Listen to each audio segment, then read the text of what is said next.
तो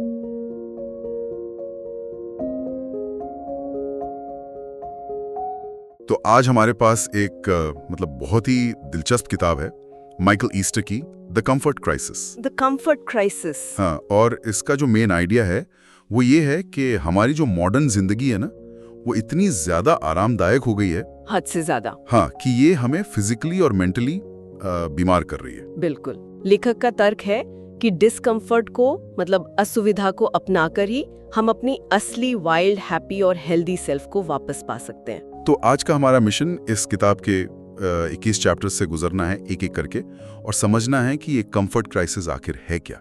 और ये सिर्फ पहाड़ों पर चढ़ने या मुश्किल काम करने के बारे में नहीं है, ये हमारी रोज की छोटी छोटी आदतों पर सवाल उठाती है। चलिए तो चैप्टर 1 से शुरू करते हैं। 1 33 डेज। कहानी शुरू होती है लेखक के साथ ही। वो अलास्का के आर्कटिक में एक बहुत ही खतरनाक 33 दिन के अभियान की तैयारी कर रहा है। राइट। और माहौल ऐसा है कि चारों तरफ सिर्फ बर्फ है, जंगली जानवर हैं और सभ्यता से मिलो दूर, मतलब कोई कनेक्शन नहीं, कुछ भी नहीं। तो ये पहला चैप्टर ही स्टेज सेट कर देता है। हाँ, ये कंट्रास्ट दिखाता है। एक तरफ ये एक्सट्रीम डिस्कम्फर्ट और दूसरी तरफ हमारी अपनी अल्ट्रा सेफ जिंदगी। साइकोलॉजिकल लेवल पर ये हमें हमारी कंफर्ट जोन की दीवारों का एहसास कराता है। बिल्कुल। अब आते हैं चैप्टर 2 पर। 35, 55 और 75। यहाँ लेखक अपनी पर्सनल कहानी बताते हैं। हाँ, शराब के साथ उनका जो संघर्ष था वो बताते हैं कि कैसे शराब उनके लिए एक तरह का कंफर्ट थी, चुनौतियों से भागने का एक जरिया। तो शराब छोड़ना उनका पहला बड़ा कदम था डिस्कम्फर्ट को अपनाने की तरफ। यहाँ साइकोलॉजिकल थॉट ये है कि हम अक्सर ऐसी चीजों में आराम ढूंढते हैं जो असल में हमें सुन कर रही होती हैं और हमारी ग्रोथ को रोकती हैं। ये बहुत गहरा पॉइंट है। अच्छा, चैप्टर 3 0.004%। ये आंकड़ा मुझे सच में हिला गया। ये पूरी किताब की नींव है एक्चुअली। हाँ, कि इंसान एवोल्यूशनरीली आराम ढूंढने के लिए बना है, सुरक्षा, खाना, कम मेहनत। पर मानव इतिहास का सिर्फ 0.004% हिस्सा ही आरामदायक रहा है। इसका मतलब ये है कि हमारा दिमाग और शरीर आज भी उस दुनिया के लिए बने हैं जहां हर चीज के लिए संघर्ष करना पड़ता था। और अब हम एक ऐसी दुनिया में जी रहे हैं जहां सब कुछ आसानी से मिल जाता है। और ये जो मिसमैच है ना, यही कई मॉडर्न हेल्थ प्रॉब्लम्स की असली जड़ है। इसी से जुड़ा है चैप्टर 4 800 फेसेस। इसमें हार्वर्ड के एक स्टडी का जिक्र है। हाँ, ये बहुत फैसिनेटिंग है। लोगों को 800 चेहरे दिखाए गए और खतरनाक चेहरे पहचानने को कहा गया। और जैसे जैसे खतरनाक चेहरे कम होते गए, लोग न्यूट्रल चेहरों को भी खतरनाक बताने लगे। इसे प्रॉब्लम क्रीप कहा गया। और यही हमारी जिंदगी में हो रहा है, जिसे लेखक कंफर्ट क्रीप कहते हैं। बिल्कुल। जैसे जैसे हमारी जिंदगी में आराम बढ़ता है, हम छोटी छोटी असुविधाओं को भी बड़ी समस्या मानने लगते हैं। जो कल तक लग्जरी था वो आज जरूरत बन गया है। वाईफाई का धीमा होना आज एक क्राइसिस है। सही बात है। अच्छा, चैप्टर 5 20 यार्ड्स। यहाँ हमारी मुलाकात होती है डॉनी से, एक बैक कंट्री हंटर। जो हफ्तों तक जंगल में रहता है और वो शिकार को सिर्फ मारने की क्रिया नहीं मानता। नहीं, वो इसे प्रकृति से जुड़ने की एक प्रक्रिया मानता है। ये प्राइमल डिस्कम्फर्ट को गले लगाने का एक परफेक्ट एग्जाम्पल है। यहाँ पर प्रोसेस इज द रिवॉर्ड। मतलब सिर्फ आउटकम पर फोकस करने के बजाय, हाँ, उस मुश्किल सफर में भी एक गहरा अर्थ और सैटिस्फैक्शन मिल सकता है। अब आता है एक बहुत ही इंटरेस्टिंग कॉन्सेप्ट, चैप्टर 6 50-50। जापानी कॉन्सेप्ट मिसोगी। ये एक ऐसा चैलेंज है जिसे आप साल में सिर्फ एक बार करते हैं और जिसके सफल होने की संभावना सिर्फ 50% हो। एग्जैक्टली। यहाँ साइकोलॉजिकल एंगल ये है कि जब तक फेलियर का रियल रिस्क ना हो, तब तक हम अपनी असली पोटेंशियल को नहीं जान पाते। हमारा दिमाग तो फेलियर से नफरत करता है। बिल्कुल, लेकिन ग्रोथ वो इसी के दूसरी तरफ है। तो चैप्टर 7 50, 70 और 90 में लेखक अपने खुद के मिसोगी यानी उस आर्कटिक ट्रिप की तैयारी शुरू करता है। और ये दिखाता है कि डिस्कम्फर्ट जोन से बाहर निकलने की प्रक्रिया मेसी और ऑकवर्ड हो सकती है। हाँ, एक डेस्क जॉब करने वाले इंसान के लिए विल्डरनेस मेडिसिन कोर्स करना, भारी बैग के साथ ट्रेनिंग, ये सब। पर नई स्किल सीखना और खुद को तैयार करना ही ग्रोथ का पहला कदम है। Chapter 8 150 people. ये सोशल एस्पेक्ट पर आता है।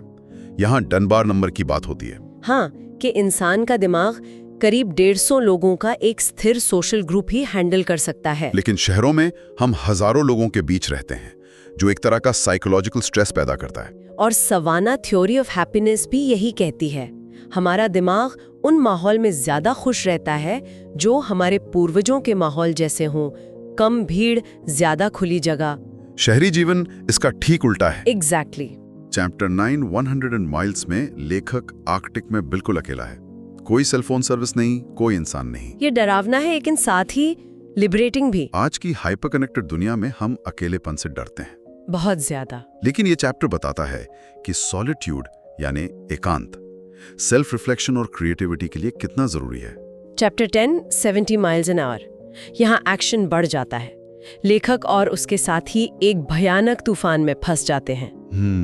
70 मील प्रति घंटे की रफ्तार से हवाएं उनके टेंट को उखाड़ने पर तुली हैं। एक लाइफ एंड डेथ सिचुएशन। और यहाँ ये बात सामने आती है कि प्रकृति में असली खतरा अक्सर जानवरों से नहीं होता, नहीं, बल्कि मौसम जैसी अनियंत्रित शक्तियों से होता है। और ऐसे संकटों से गुजरना आपको ज्यादा रेजिलिएंट बनाता है। अब आता है मेरा favourite chapter, chapter 11 hours 6 minutes. Boring वाला। हाँ, शिकार का इंतजार करते हुए लेखक 11 घंटे से ज्यादा सिर्फ बैठा रहता है, और वो इतनी बुरी तरह बोर हो जाता है जितना सालों से नहीं हुआ था। और यहीं पे न्यूरोसाइंस की एंट्री होती है। बोरियत असल में हमारे दिमाग के लिए एक सिग्नल है। सिग्नल? कैसा सिग्नल? सिग्नल की कुछ नया करो, क्रिएटिव बनो, लेकिन हम फोन उठाकर उस सिग्नल को तुरंत बंद कर देते हैं। और अपनी क्रिएटिविटी को भी। बिल्कुल। Chapter 12 20 minutes 5 hours 3 days. ये प्रकृति के बारे में है। जापान का शिनरिन योकू।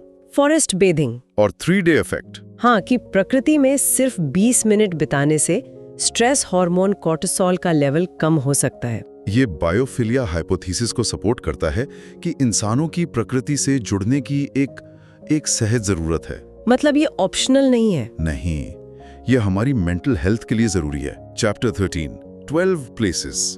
ये आंकड़ा भी चौंकाने वाला है।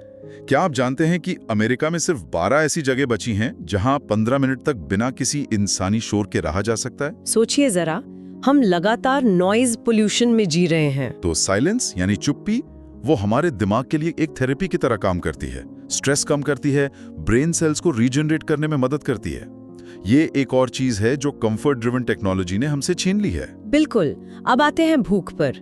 Chapter 14 -4000 calories. आर्कटिक में लेखक रोजाना 4000 कैलोरी की कमी से जूझ रहा है, और उसे पहली बार असली जबरदस्त भूख का एहसास होता है। ये चैप्टर रियल हंगर और रिवॉर्ड हंगर, मतलब भावनात्मक भूख के बीच फर्क करता है।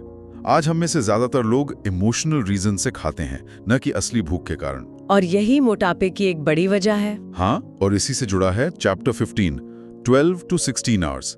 यहाँ ऑटोफेजी का कॉन्सेप्ट समझाया गया है। ऑटोफेजी, जब हम भूखे होते हैं तो हमारा शरीर अपनी पुरानी डैमेज्ड कोशिकाओं को खाकर खुद को साफ और रिपेयर करता है। मतलब बॉडी का अपना रिसाइकलिंग सिस्टम। एग्जैक्टली। हमारे पूर्वज फीस्ट और फैमिन यानी दावत और अकाल के चक्र में जीते थे।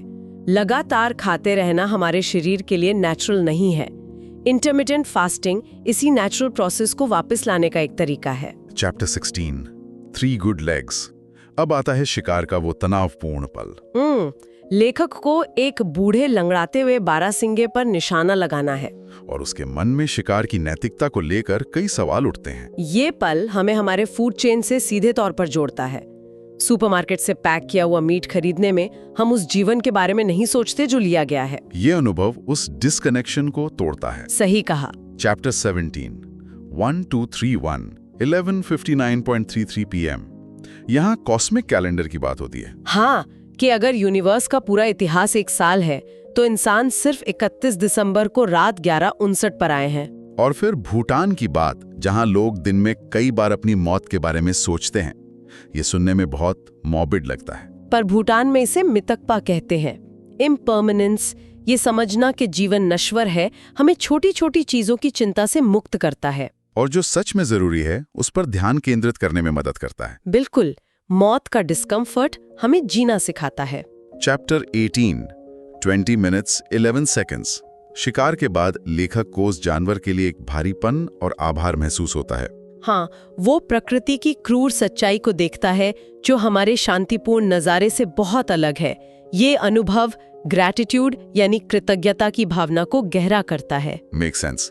Chapter 19 100+ pounds. अब सबसे मुश्किल काम शुरू होता है।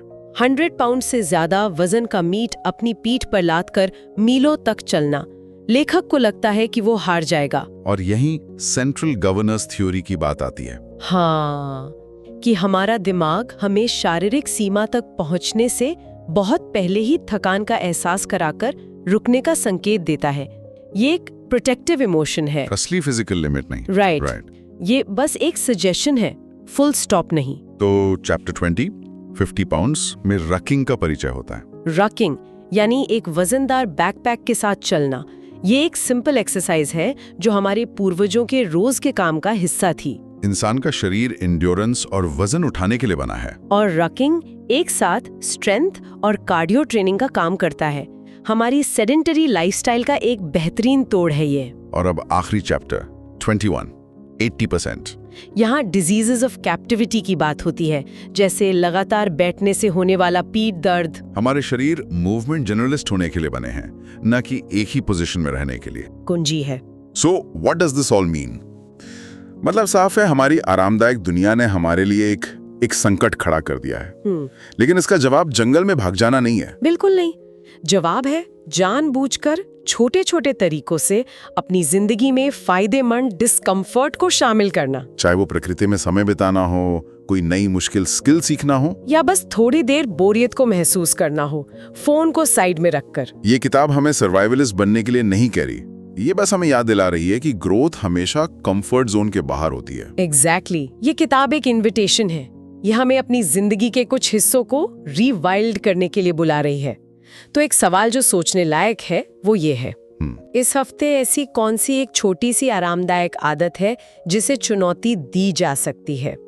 सिर्फ तकलीफ के लिए नहीं, बल्कि ग्रोथ के लिए। ये देखने के लिए कि उस चुनौती की दूसरी तरफ आपका कौन सा बेहतर वर्जन इंतजार कर रहा है।